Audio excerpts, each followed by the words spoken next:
আসন্ন ত্রয়োদশ জাতীয় সংসদ নির্বাচনকে সামনে রেখে সীমান্ত এলাকায় শান্তিপূর্ণ ভোট গ্রহণ নিশ্চিত করতে বিজিবি মোতায়েন করা হয়েছে। দক্ষিণ পশ্চিমাঞ্চলে 18টি জেলায় 62টি সংসদীয় আসনে মোট 183 প্লাটুন বিজিবি দায়িত্ব পালন করছে। যশোর ব্যাটালিয়নের আওতায় 11টি আসনে মোতায়েন রয়েছে 31 প্লাটুন। ভোটারদের নিরাপত্তায় বিজিবি মোবাইল ও স্ট্রাইকিং ফোর্স হিসেবে কাজ করছে। নিরাপত্তা জোরদারের টহল, চেকপোস্ট, ড্রোন ও বডি অন ক্যামেরা ব্যবহার করা হচ্ছে।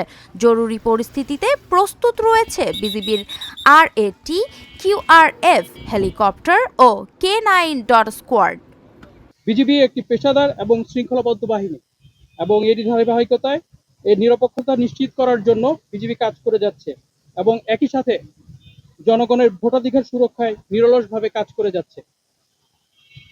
নির্বাচনকারীর দায়িত্ব পালনের ক্ষেত্রে গণপ্রজাতন্ত্রী বাংলাদেশ সরকার এবং মাননীয় নির্বাচন কমিশনের সকল দিক নির্দেশনা বিজিবি কর্তৃক কঠোরভাবে অনুসরণ করা হচ্ছে।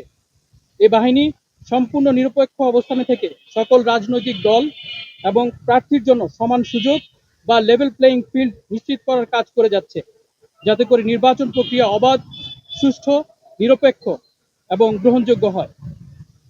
ভোটাররা যেন নিরাপদ এবং শান্তিপূর্ণ পরিবেশে তাদের ভোটাধিকার নিশ্চিত করতে পারেন, এই লক্ষ্যে সামনে রেখে বিজিবি অন্যান্য আইন শৃঙ্খলা রক্ষাকারী বাহিনীর সাথে সমন্বয়ের মাধ্যমে তার দায়িত্ব পালন করে আসছে। দক্ষিণ পশ্চিম রিজিয়ন যশোরের দায়িত্বপূর্ণ এলাকায় সর্বমোট 18টি জেলা রয়েছে, যার মধ্যে 108টি উপজেলা রয়েছে এবং 62টি সংসদীয় আসন রয়েছে। উপজেলা ভেদে সর্বোচ্চ 6 প্লাটুন বিজিবি সদস্য মোতায়েন করা হয়েছে।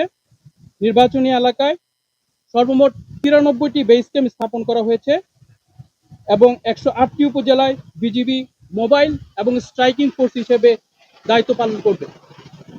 এখানে বিশেষভাবে উল্লেখ্য যে যশোর ব্যাটালিয়ন কর্তৃক তার দায়িত্বপূর্ণ উপজেলা সমূহে ডোমিনেশন পেট্রোলের মাধ্যমে জনমনে আস্থা বৃদ্ধির গুরুত্বপূর্ণ ভূমিকা পালন করছে।